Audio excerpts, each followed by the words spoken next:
va passer à la troisième présentation de cette partie et aborder un des modes de conservation qui est l'encapsulation des micro-organismes par Yves Wachel.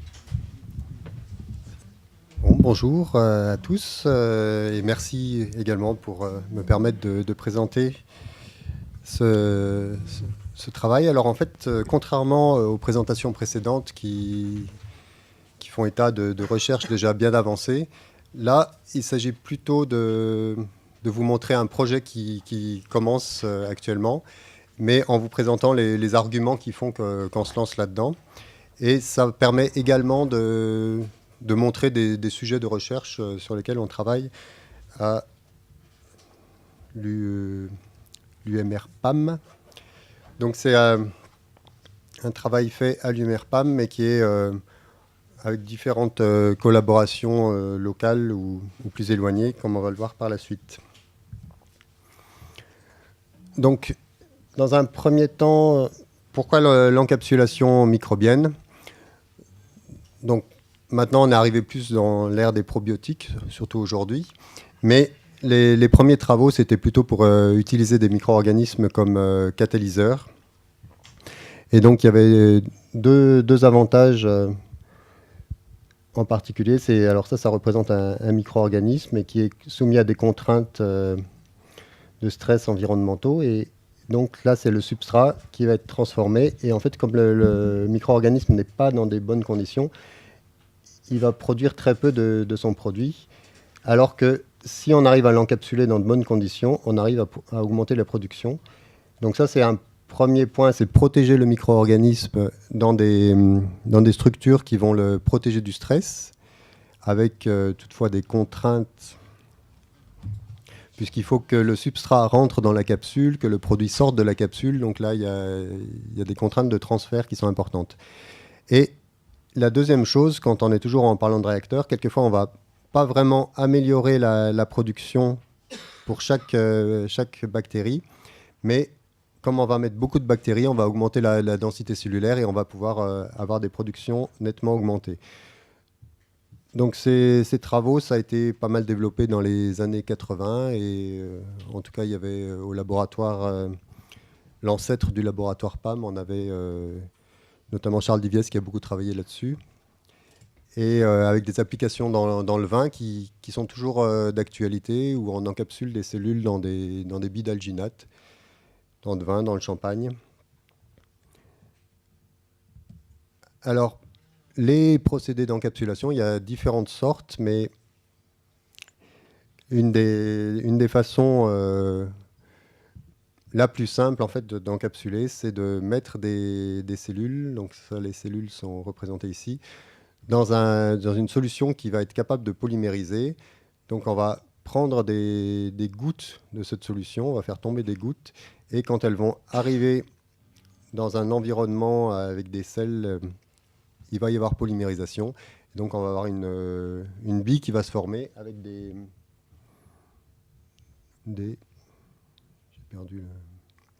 avec des bactéries dedans.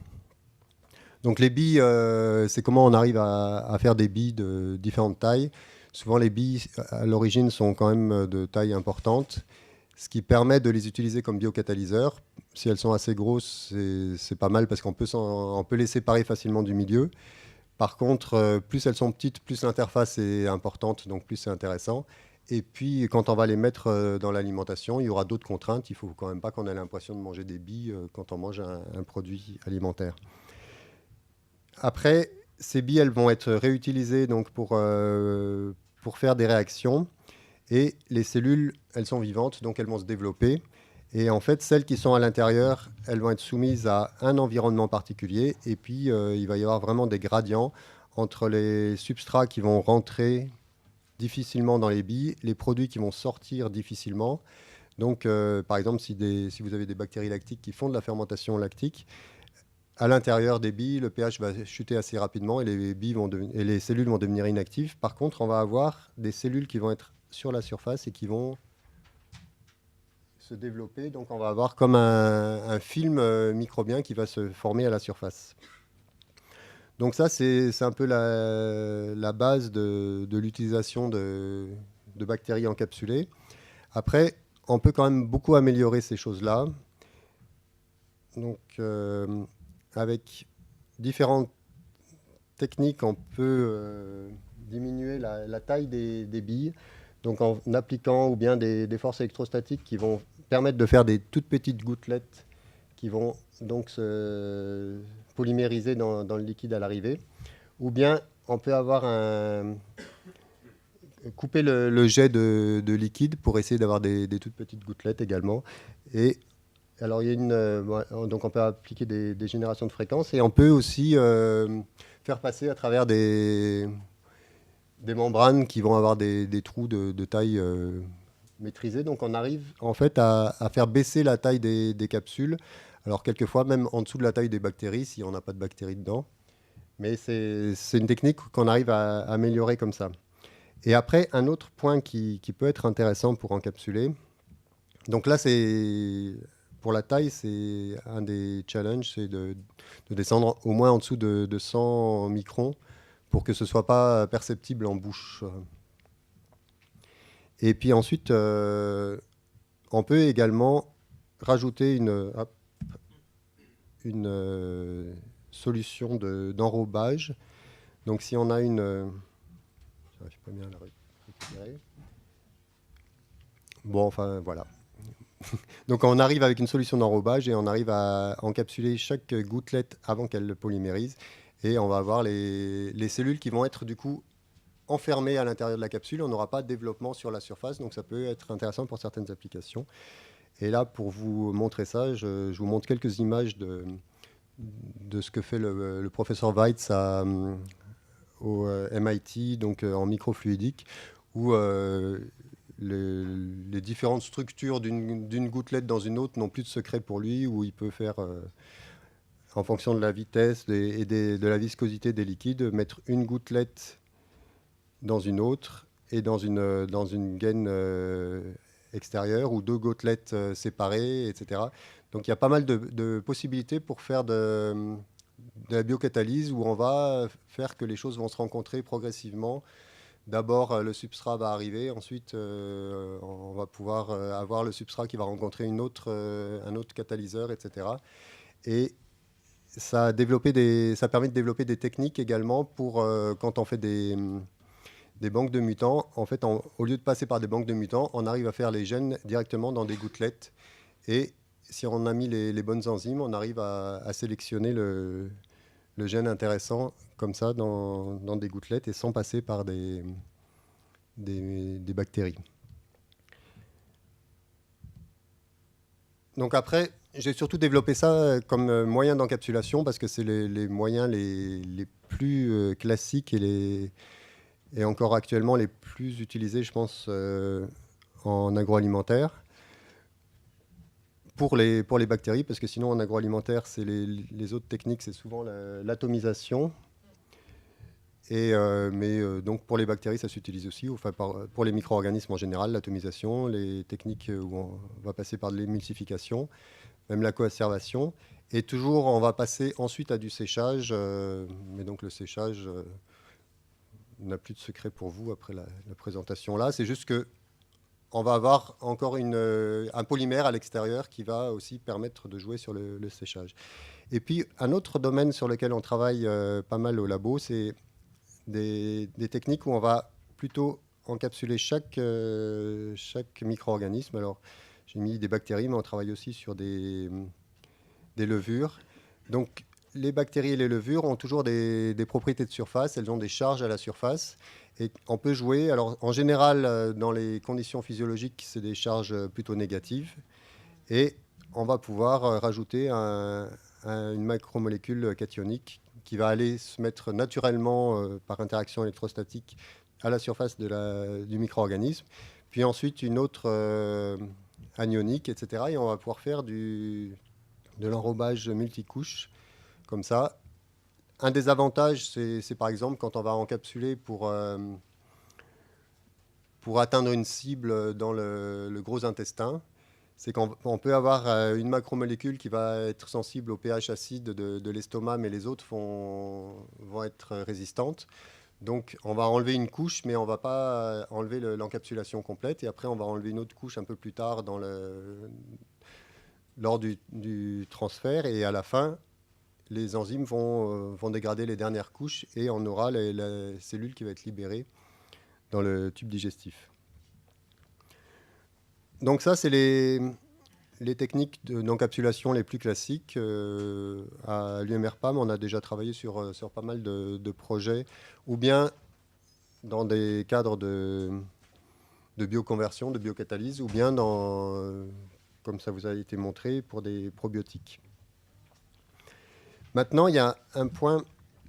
Ah oui, alors sur les probiotiques, quand même, la problématique, mais je pense que là, vous l'avez bien vu maintenant, c'est très souvent la protection face à l'oxygène,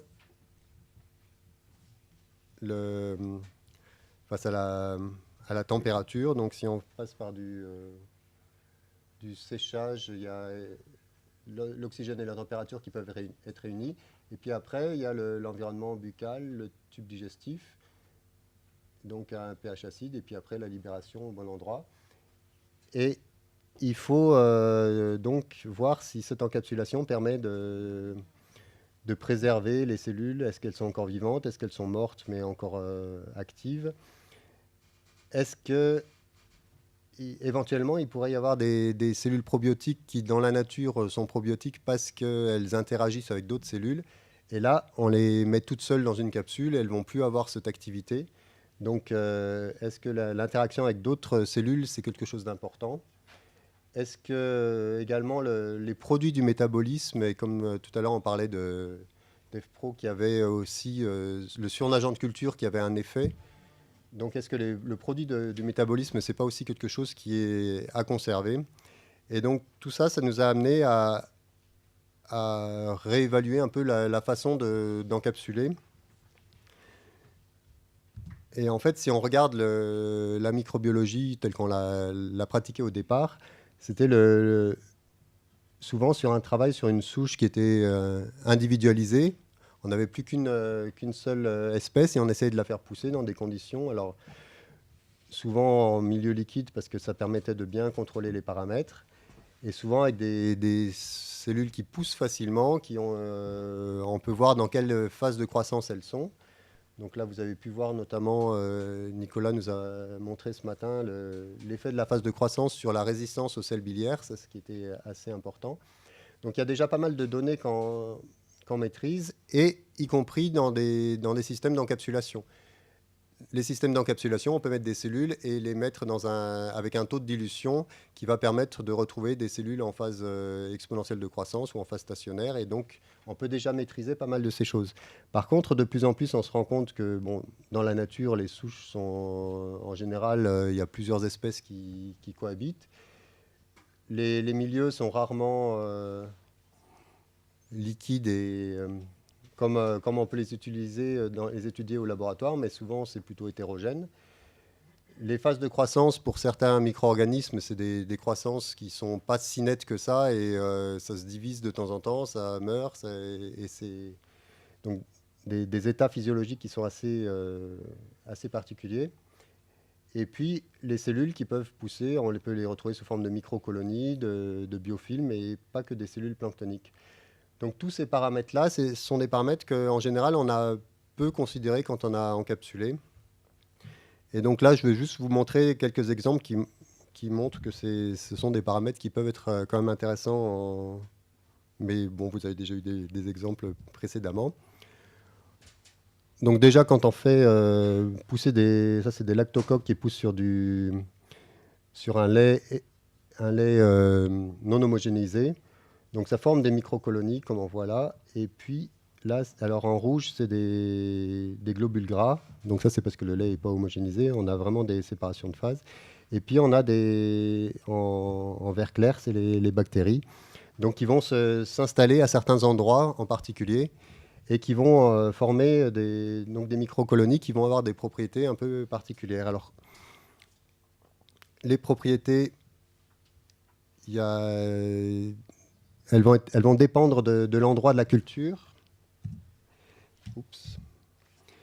Donc là, on n'est pas dans le domaine de la flore d'intérêt avec l'hystéria, Mais simplement pour vous montrer que des cellules qu'on prend en phase exponentielle de croissance ou en phase stationnaire de croissance, c'est un chronomètre, je sais pas.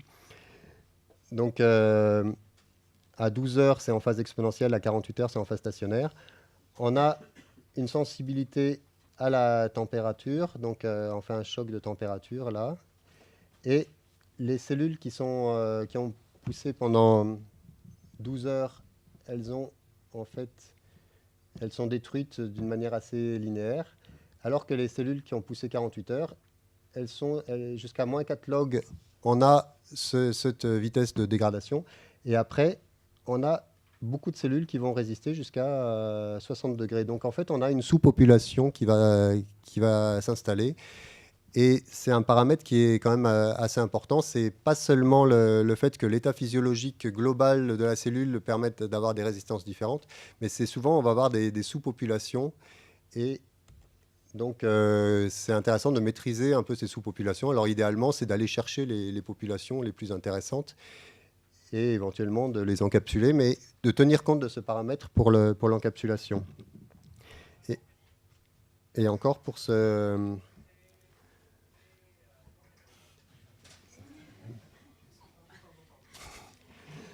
Donc voilà, alors après, en dehors de cet aspect où on est quand même dans un aspect monosouche, on a également tout ce qui est connu par exemple sur le yaourt, c'est qu'on peut avoir, si on a deux bactéries, deux espèces, donc une bleue, une jaune, il y en a une qui va par exemple utiliser plutôt les protéines et que l'autre sera incapable d'utiliser telle qu'elle, mais elle va utiliser par collaboration.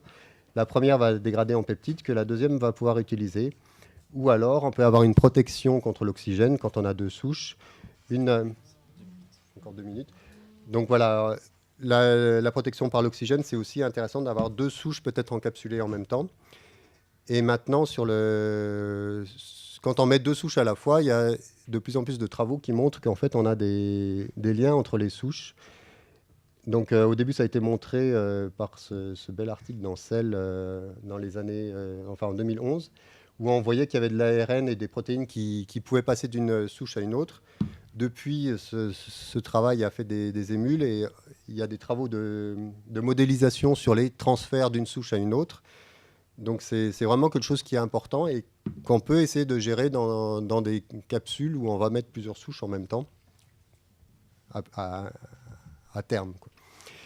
Et puis, donc maintenant, c'est notre objectif, en fait, c'est ça, c'est d'essayer de tenir compte de ces différents points pour essayer de faire de l'encapsulation. On va réunir les choses ensemble.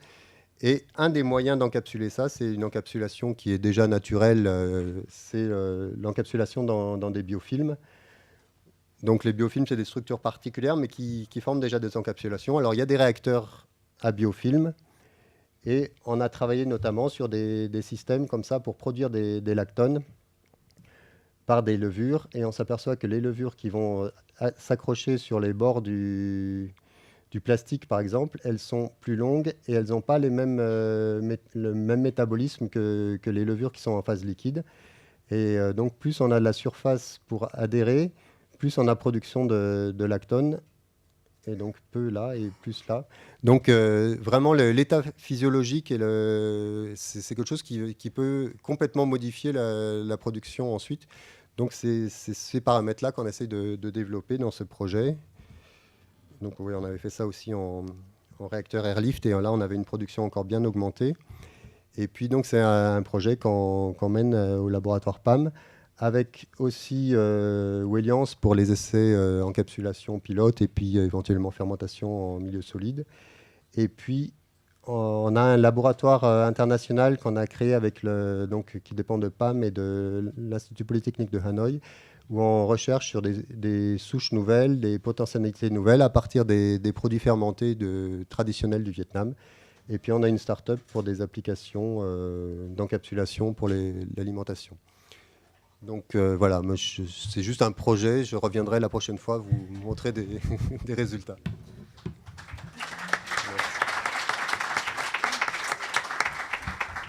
Donc merci Yves, et rendez-vous est pris donc l'année prochaine pour les résultats. Donc merci pour ces exemples concrets de modes de protection et du coup de réponses pour apporter le micro-organisme vivant et actif sur son site d'action. Il reste 1 minute s'il y a quelques questions dans la salle. Muriel? Je crois savoir pour les lipides, par exemple, si on les ingère sous une forme nébulisée, ils vont être absorbés plus rapidement par l'organisme que si on les ingère en liquide comme ça. Alors, je me demandais si ces bactéries-là, si on les ingère quand elles sont encapsulées, est-ce qu'elles vont avoir un effet encore plus grand que si on les ingère non encapsulées? Comment on va pouvoir en fait mesurer leur efficacité en termes de santé en fonction de la forme et de la galénique? Ça, je pense que ça va vraiment dépendre de chaque application qu'on veut faire. Mais si on veut le faire dans l'organisme, alors bien sûr, on peut travailler par des digesteurs artificiels pour déjà voir comment ça va se comporter dans la flore. Mais ensuite, il faudra faire des essais in vivo. Mais ce qu'on voit, c'est qu'en fait, on peut modifier les propriétés de surface de la capsule également, pour permettre une meilleure adhésion aux cellules, mais il faut avoir une cible. Donc c'est pour ça que chaque application va être différente. En fait, et pour l'instant, je pense qu'il n'y a pas beaucoup de données sur comment elles vont atteindre leur cible. Une autre question? Laurent? Merci. Donc Laurent Rios, société Biovitis. Donc en fait, comme il n'y avait plus de questions, je voulais juste apporter un témoignage en tant qu'industriel pour montrer l'importance de tous ces travaux qui ont été présentés dans cette session, puisqu'aujourd'hui, tous les travaux qui ont été réalisés sur les procédés, sur l'étude de l'état physiologique, la conservation et tout, plus les collaborations, j'allais dire, publiques-privées, qui ont permis de mettre en évidence, de partager les connaissances, les contraintes et tout, ont permis de passer de l'étape de projet à l'étape de la réalité, puisqu'aujourd'hui, si je reviens sur une souche qui est difficile à dompter comme F-Pro, on est capable de la produire industriellement, puisqu'aujourd'hui, il y a des réacteurs, c'est plus d'une 50aine de litres qui ont été produits, la souche a été conservée donc en quantité qui maintenant laisse supposer qu'on va pouvoir la valoriser, bien la valoriser, et continuer vraiment à travailler dessus. Merci. Je vais conclure donc cette session. Merci Yves, merci aux 3 intervenants qui nous ont montré en effet, donc pour Cyril et Sébastien, qu'il y a des besoins et des nécessités de protéger le micro-organisme, et Yves qui nous a ouvert des champs d'application.